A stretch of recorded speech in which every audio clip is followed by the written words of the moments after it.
Mais enfin, où que c'est qu'il est? Un peu moins de 2 siècles après la mort de Charlemagne, Othon III s'interroge. Où que c'est qu'on l'a mis? Il sait que Charlemagne est enterré là, quelque part, dans la cathédrale d'Aix-la-Chapelle, mais où donc? Lui aussi est empereur, un genou qui n'a pas 20 ans, et pour tout dire, Charlemagne c'est un peu son idole. Il aurait vécu au XXe siècle, dans sa chambre, il aurait accroché au mur des posters. Alors en ce jour de Pentecôte, le 19 mai de l'an 1000, Othon III ordonne qu'on creuse dans l'église construite par Charlemagne lui-même. On défonce le sol sacré à grands coups de masse médiévale et on finit par trouver le Charles sous le pavement.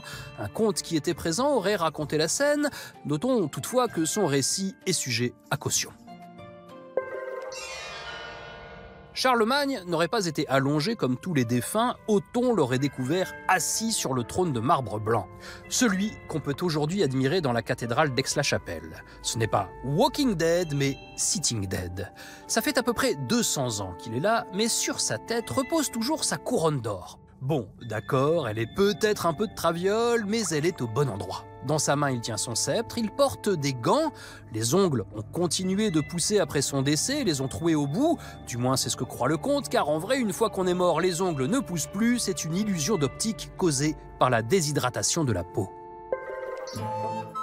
Othon le recouvre de vêtements blancs, il manque à Charlemagne un bout de nez, rappelons que ça fait quand même 200 ans qu'il est là à se morfondre. Othon le remplace par un morceau d'or, puis il dépose son corps dans un cercueil, celui qu'on peut admirer encore aujourd'hui dans la cathédrale.